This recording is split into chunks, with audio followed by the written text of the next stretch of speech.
everybody, Douglas Blair Roberts here, the Super Vader 400, and of course, the brown skinned human coming back at you with another series of reviews, and this time this is my review of three brand new Disney sitcoms, and that is Sydney to the Max, Cooper and Cammy Ask the World, and Gabby Duran and the Incitables. I said three, I meant to say four, and four Ravens Home.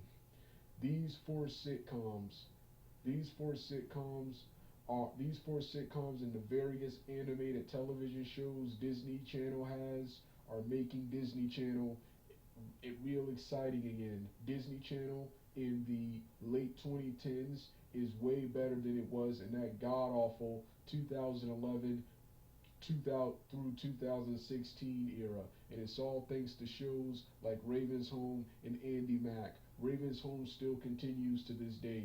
Andy Mack is no longer on the channel, but its impact and presence is still felt today in these brand new sitcoms. So, um, with that being said, let's get started right now. It doesn't matter what you think because this is my world and we can do whatever we want.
Hey everybody, it's time for part two of my review of the very first sitcom I watched, the very first new sitcom I saw, and that of course was Sydney to the Max.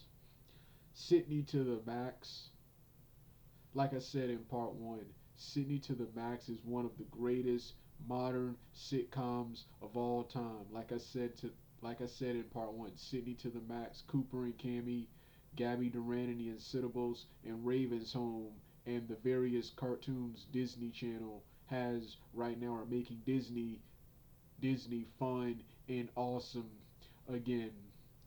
This sitcom, I started watching this sitcom two I started watching this sitcom 2 weeks ago. 2 weeks ago during my long vacation away from the internet. Like I said in part one, during my long vacation from the internet, I got to see I got to actually sit down and watch and enjoy all these great television programs, and yeah, the first two episodes I saw were two of my favorite episodes. That was the What's My Grade episode, and of course the friendship sneaker based episode. I'm going to talk about both of these in the full in the review set in the review portion of this video. And let me start the video right now. All right. All right. So yeah, like I said, Sydney to the Max. is about as is about Sydney Reynolds, a 12-year-old girl who lives in Portland, Oregon with her father Max and her paternal grandmother Judy as she goes through middle school life with her best friend Olive. Um, each episode consists of a modern plot in 2020 featuring Sydney, Max, and sometimes her friends and grandmother. Then it flashes back to 1992 with young Max and his best friend Leo, and his grandmother, his grand, his grandmother Judy. So yeah, the show is vastly similar to Good Luck Charlie. Is vastly similar to Good Luck Charlie. A little bit of Andy Mack because it has a bunch of adult themes, and the Disney Channel shows of the early and late 2000s with a little bit of elements from Sabrina the Teenage Witch, which of course Caroline Ray, who who was one of the main stars of that show, brings a similar type of humor to this show right here, right here. Right here, Caroline Ria is the only actor I recognize besides Reginald V. Johnson, Carl Winslow from Family Matters, who who has a reoccurring role as Principal Lincolnberry of Clara Barton Middle School. Clara Barton Middle School. I like each episode of the show, with season two, which is when I started watching the show, being the best. The characters are much older. The character much the child characters are much older and are much better actors than they were in season one. But I like both season one and two, but season two is the best. My favorite episodes are the first two episodes I've seen. The first one I'm watching right now is What's My Grade, where the character of Emmy, one of Sydney Reynolds' best friends, is failing seventh grade, and they try to do everything in their power to get to help her pass to help her pass eighth grade, to help her pass seventh grade and get into eighth grade. In this episode, we later learn that Emmy struggles because she has attention deficit disorder, ADHD, which of course, in the flashback episode, Max is also approaching the end of his school year, and he wants to make an impression. He wants to make an impression and get a better nickname, like most likely to succeed, class clown. But instead, he gets space cadet, which he's not satisfied with. That's the episode I'm playing right now. That's the first one I saw.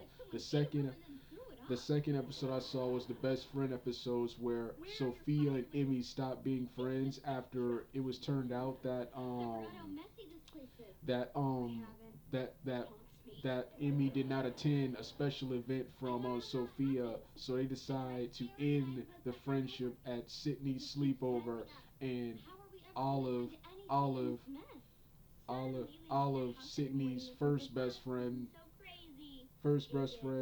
and Sydney work together to try to repair their friendship. In a much more exciting plot, in the flashbacks of this episode in 1992, with Max and Leo, they they both put their money together to buy a new pair of sneakers,